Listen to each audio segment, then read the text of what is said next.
Hey guys, welcome back. A lot has happened in the last month since I posted my last video. I have an official start date for the Appalachian Trail, and that will be March 5th. I will be flying in on March 4th, doing a couple of things I need to do before I start the trail, and then taking off on the approach trail on March 5th. So I'm really looking forward to that. But today's video is going to be all of the gear that I've changed in the last month or two. I've tweaked some things, I've changed, major pieces of gear, I've added some things, so we'll just go over all of the changes I've made so far.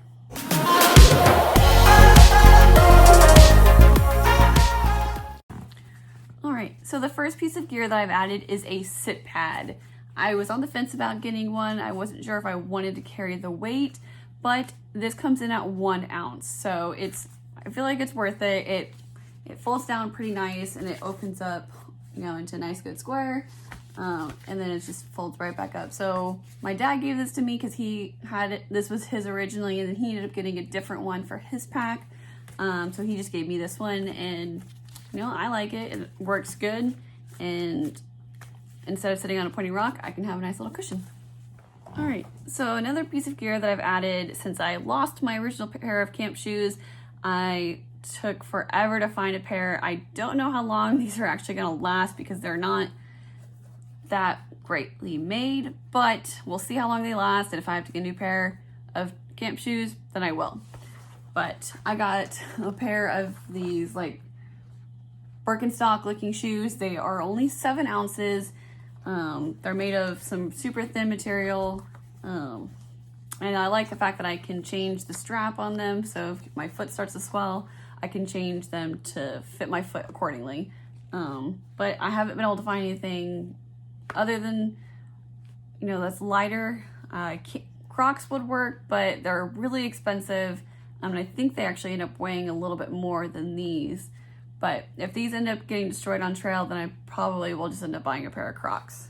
One of the other pieces of gear that I've added is the buff. I was talking about how I wasn't sure if I wanted to do a beanie or a buff, and I've decided that I do want to do a buff, but I do want to take my beanie. So I'm probably gonna take both and I'll figure out, in the first couple of weeks, which one I want more, and then I'll send the other one home.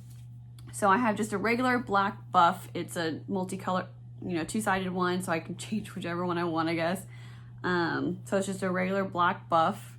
And then I also have a fleece one. I'm not sure which one I'm gonna take. I do like the fleece one, and it'll keep me extra warm, especially since I'm starting so early.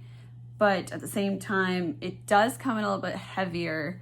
So this one weighs at 2.5 ounces, and then just the small thin one comes in at 1.1 ounces. So trying to figure out which one I want to take. I could take, these two and my beanie and, kind of just figure it out and then maybe between, Springer and Neil's Gap, I can figure out, which one I want and just send the rest of them home.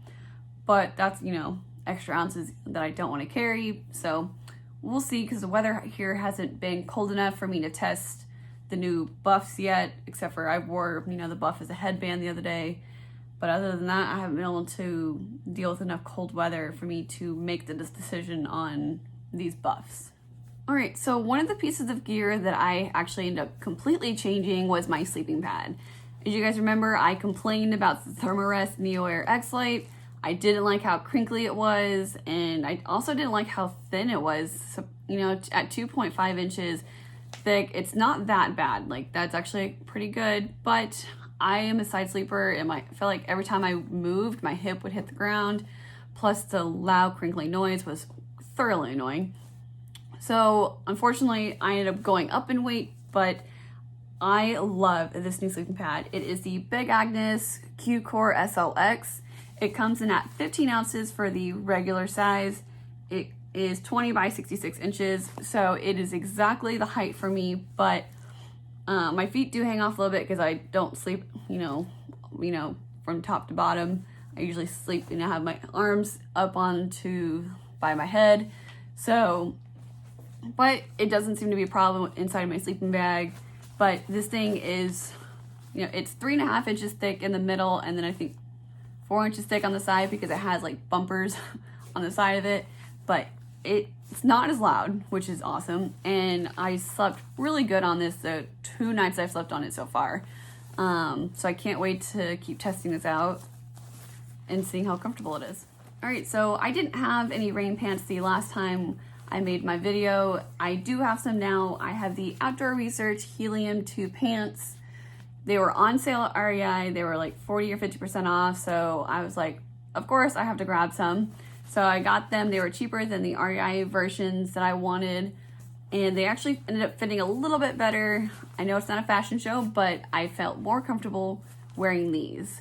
These come in at 5.75 ounces. So originally I had the REI lightweight version of this, Smart Wool 150, and I was trying to go the cheap route, but unfortunately I had tried 2 different ones of their shirts and it came apart twice, one at the wrist and the seam, and then once by my hip.